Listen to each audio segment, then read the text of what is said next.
How's it going, everybody? My name is Warner Fields with Fields of Profit. I'm a full-time mid-six-figure Amazon seller, and in today's video, I'm going to be talking about exactly everything that I do in a typical day to run an Amazon business. Last year, I did a little over $600,000 in sales. This year, I'm hoping to do between $1 to $2 million, somewhere around $1.5 million in sales. So I'm going to be running through exactly everything that I personally do in a day, how I've built systems to get where I'm at, just kind of give you some perspective for what you can expect as you grow into your Amazon business. I'll talk a little bit about how you can get to where I'm at as well. But if you're brand new to the channel, or if you haven't already checked it out, go ahead and click the link down below. There's going to be a completely free Amazon seller Discord community for you with over 15,000 people, tons of awesome free information. I'm sure you're going to love it. Would love to see you in there, but let's go ahead and jump into the content.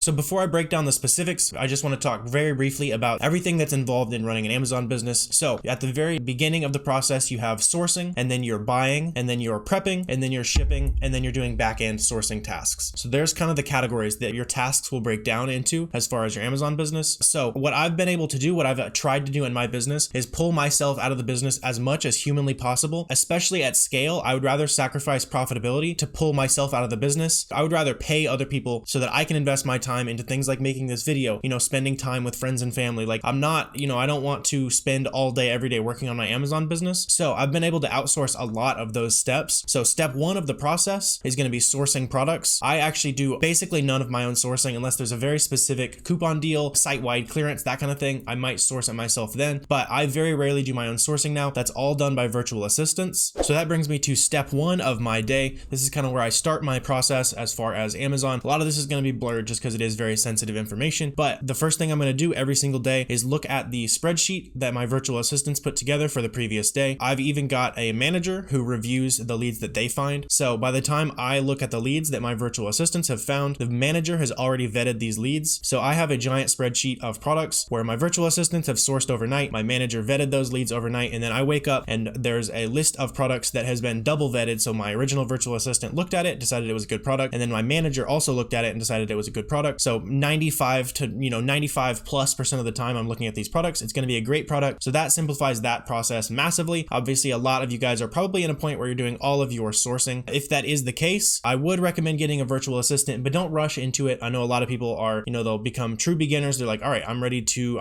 start hiring my employees. No, you need to sell your first products. What are you doing? So don't rush into the things that you do at scale. I just want to talk about what I'm doing in my business, kind of how you can get there. So the kind of basic steps that I did take to get my virtual assistant is I made a listing on onlinejobs.ph, made a job description based on what we need, interviewed the candidates, and then have, trained them up over time to the point where now it's kind of on autopilot. The sourcing is very, very easy. All I do is look at the leads that my virtual assistants have vetted. If you do want kind of a full guide on selling, getting your first virtual assistant, that whole process, that is in the FBA roadmap that we just launched very recently. There's a link for that down below. It's all the documents I use to run my team of 14 VAs at this point. So that's what I do first. As a brand new seller, you're probably going to be, spending a lot more time doing sourcing. You're going to be diving into tactical arbitrage searches. You're going to be diving into just everything, right? So you're going to have to be doing your own sourcing, which is going to be very time consuming.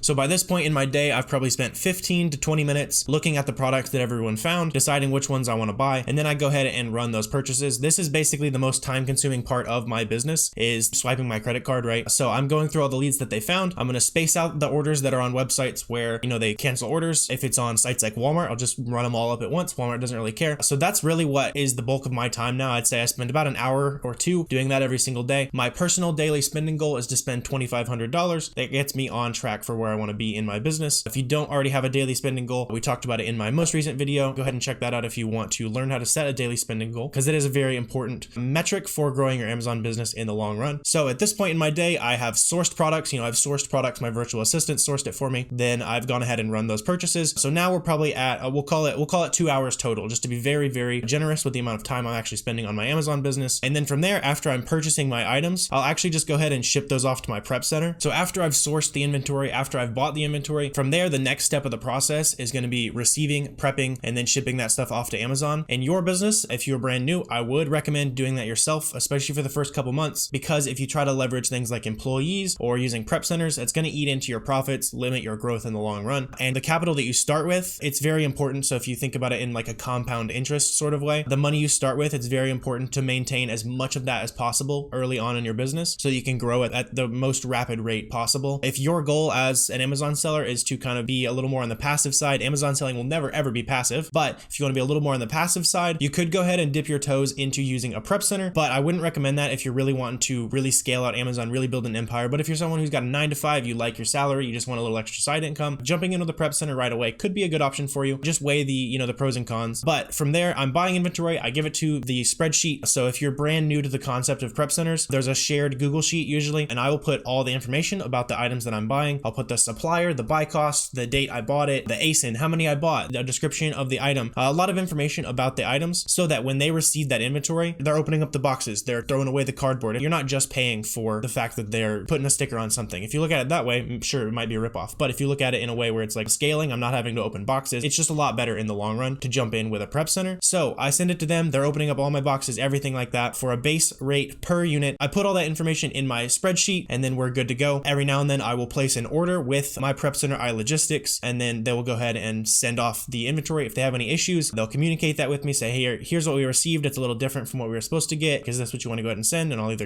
confirm that or suggest an alternative route. Sometimes websites will send the wrong thing. So it's important to have a prep center that will communicate with you about that. So at that point in the process, I've really spent no extra time, maybe 15 to 30 minutes a week communicating with my prep center, submitting those orders saying, hey, go ahead and send in 1,000 units. And then after that, the last portion of the business that I'm actually involved in is kind of the back-end systems. You could probably hire a virtual assistant to do a lot of this. Personally, I don't really do a lot of work on the back end that, one, I would trust a virtual assistant with, or two, it's just not really enough time. So, that's your account health. That's monitoring your feedback. Very basic, buyer messages. You'll get 1 or 2 a week, especially if you're doing mostly FBA. You really don't have a lot of work on the back end. The most time consuming thing I would say I do in the back end is audit my repricing. I try to do that every week or so. I'll go ahead and sort by quantity, and I will try to reprice the things I have the most of, just so I'm staying extra efficient with the things that I'm stocked really, really deep on. It's not absolutely important to be every week auditing the inventory you only have a couple units of, but for the stuff that I have 400, 500, 600 units of, it's important to make sure that I'm on top of my game as far as repricing those items. So between that, I would,